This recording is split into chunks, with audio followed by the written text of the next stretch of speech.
बोल रहे हैं ओपीएस आना चाहिए, तो इसका मतलब जो नई पेंशन स्कीम है उसमें कोई फ़ायदा नहीं है।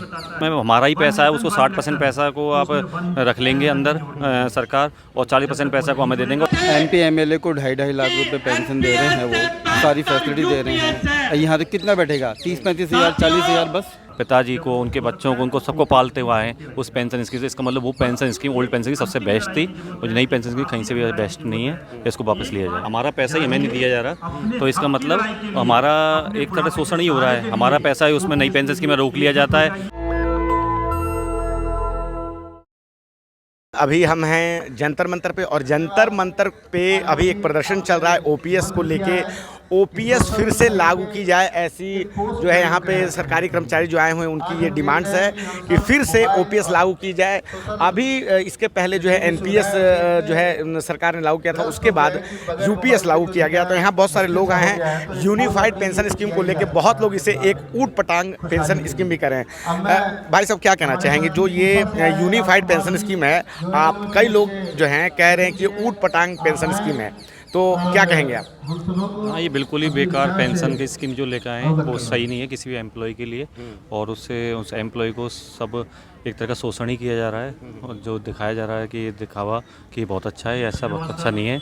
हमारे ओल्ड पेंशन स्कीम हमारा पहले से हमें नौकरी पे थे, तो ये सब चीज़ देनी चाहिए थी, लेकिन वो दे नहीं जा रहे। तो उसके हमारी यही सरकार से गुजारिश है कि आप ओल्ड पेंशन स्कीम को लागू कीजिए, और जो नई पेंशन स्कीम आप लेकर आएँ उसको वापस लीजिए। सरकार तो कह रही है कि यूपीएस में जो है ओपीएस की बहुत सारी खूबियाँ इसमें शामिल है। असली बात है कि जिसको लाभ चाहिए वो बताएगा कि उसमें फ़ायदा है या नुकसान, या फिर दूसरा बताएगा।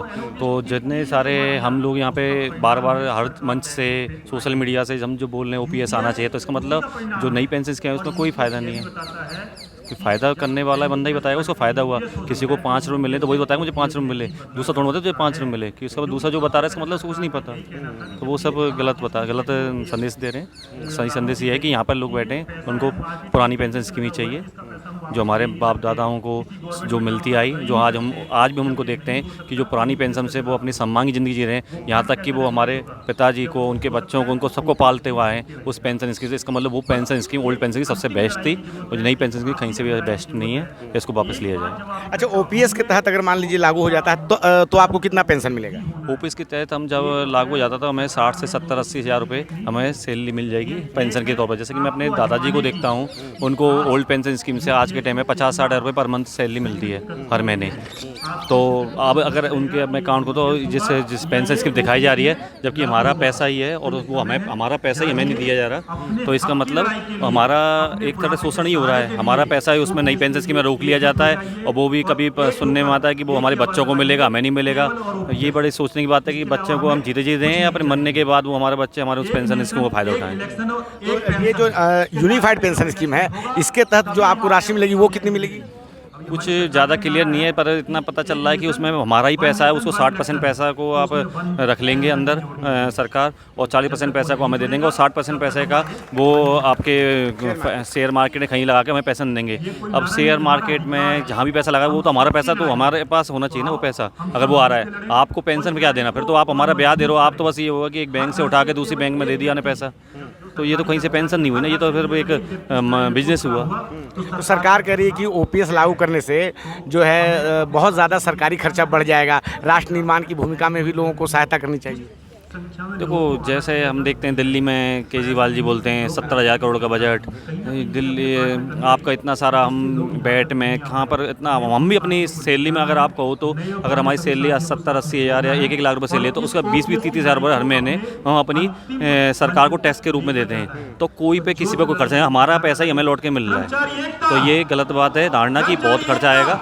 सारा पैसा आप अपने अपने घर से नहीं लेके आता, सारा पैसा यही देश का है, और देश के लोगों पे खर्च किया, तो हम भी देश के लोग हैं। क्या लगता है, क्या मंशा क्या है सरकार की? सरकार क्यों नहीं लागू करना चाहती है? सरकार को बस मुझे ये मंशा लगती है, सरकार पहले किसी ने बंद किया था ये ओपीएस को, अब ये सरकार एक हद तक तो झुकी है, उसने एक नई स्कीम लेकर आई है। जैसे चुनाव को देते हैं वो बस एक चीज़ और देख रही है, एक माहौल जब हमारे पूरे एम्प्लॉय सब उठ खड़े हुए सारे इतने सारे, और ऐसा नहीं कि सिर्फ एक एम्प्लॉय करोड़ या 50 लाख है पूरे देश के अंदर, अगर उनकी फैमिली से काउंट किया तो बहुत बड़ा वोट शेयर है और बहुत बड़ा वोट शेयर। और हम ही सब लोग जाके सारी जो भी सरकारी सुविधा उनको आगे तक फॉलो करते हैं, आगे तक बताते हैं। जब हम ही लोग उनको सही खुश नहीं हो पा रहे तो वो किसको खुश कर रहे हैं? हम तो सारे जितनी भी इनकी पॉलिसी है उनको हम लागू करने वाले हम ही लोग तो हैं, तो हम ही खुश नहीं है तो इसका मतलब हमारे से सही मैसेज नहीं जाएगा उनके लिए, वो मैसेज तो गलत है। राजस्थान में अब पुरानी पेंशन स्कीम लागू थी, लेकिन वहाँ कांग्रेस की सरकार ने लागू किया और वो हार गई। तो क्या लोगों को भाई यानी कि वो पेंशन स्कीम ज़्यादा पसंद नहीं थी? ऐसे तो चुनाव में कई मुद्दे होते हैं हार और जीत के।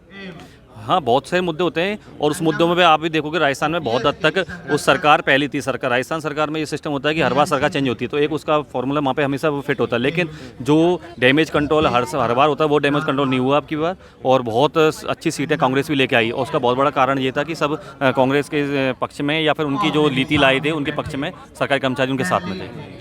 तो अभी हम हैं जंतर मंतर पे और हम आपको बता दें कि हिमाचल में जो है ओपीएस लागू की गई। तो ओपीएस के पहले जो है न्यू पेंशन स्कीम के तहत एक व्यक्ति को मात्र 2700 रुपये कुछ मिल रहे थे, जबकि जब ओपीएस लागू हुआ तो वो 29,000 के आसपास जो है उनको मिलने लगा। यहाँ एक और भाई साहब हैं, हम कोशिश करेंगे उनसे बात करने की। सर, क्या लगता है सरकार ओपीएस क्यों नहीं लागू करना चाहती है? एनपीएस और ओपीएस की गवर्नमेंट तो ये बोल रही है कि हमारे पास पैसे नहीं है, लेकिन पहले भी तो थी ओपीएस, तो लागू करने में कोई प्रॉब्लम नहीं है। और उनका अपना भी तो उनके एमपी एमएलए सबको मिलती है। तो ये जो यूपीएस है, यूपीएस में बहुत सारी खूबियां हैं। कहा यह भी जा रहा है कि यूपीएस में ओपीएस की खूबियां हैं, तो फिर आप लोगों को डिमांड क्या है? जब ओपीएस फिर दिक्कत क्या है, आप लोगों को समस्या क्या है? ओपीएस का क्या है कि उसमें जो उन्होंने जो जहाँ तक बाउंडेशन किया है, ये क्या है कि 10,000 रुपीज़ मिनिमम अमाउंट और मैक्सिमम 25,000 यूपीएस और ओपीएस में ऐसा सिस्टम नहीं है। ओपीएस में सैलरी के हिसाब से पेंशन मिलती है। अच्छा, सैलरी के हिसाब से। तो इसमें भी तो है कि जो आपकी सैलरी रहेगी तो मैं बताता हूँ मिनिमम 10,000 रुपीज़, मैक्सिमम 25,000 रुपीज़, उससे ज़्यादा नहीं या कम नहीं, ये नहीं। अच्छा, बहुत लोग इसे कह रहे हैं कि ये ऊट पटांग पेंशन स्कीम है, तो क्या आप इस बात से सहमत हैं कि सच में ऊट पटांग पेंशन स्कीम है? पटांग तो है, सीधे सीधा लागू कर दिया।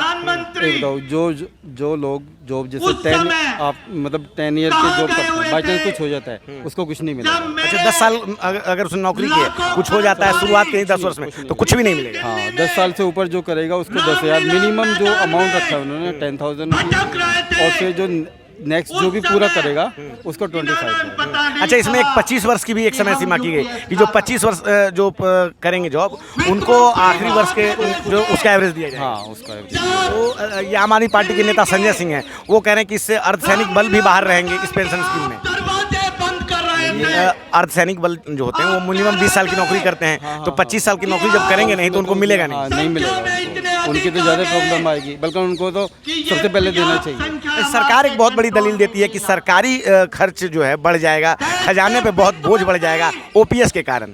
ये बताइए, जब एमपी एमएलए को 2.5 लाख रुपए पेंशन दे रहे हैं, वो सारी फैसिलिटी दे रहे हैं, यहाँ तक कितना बैठेगा? 30-35 हज़ार 40 हज़ार बस, तो वो नहीं दे सकते क्या? तो यहाँ पे मतलब बहुत सारे लोग हैं जंतर मंतर पे, और सभी ये जो लोग हैं कह रहे हैं कि जो सरकारी खजाने पे बजट जो बढ़ जाएगा, एक जो सरकारी खर्च बढ़ जाएगा, सरकार हमेशा ऐसा कहती रही है, लेकिन नेताओं के मामले में ये बात नहीं की जाती। जब उद्योगपतियों के जो 16 लाख करोड़ का जो राइट ऑफ कर दिया जाता है तब ये बात नहीं कही जाती। तो ओल्ड पेंशन स्कीम में ये बात क्यों कही जा रही है? मैं रंजय कुमार, नेशनल दस्तक से, धन्यवाद। नेशनल दस्तक की आपसे गुजारिश है कि अगर इसको बचाना चाहते हैं तो नेशनल दस्तक को सब्सक्राइब करने के लिए रेड कलर के सब्सक्राइब बटन को दबाएं, फिर बेल आइकन की घंटी दबाएं।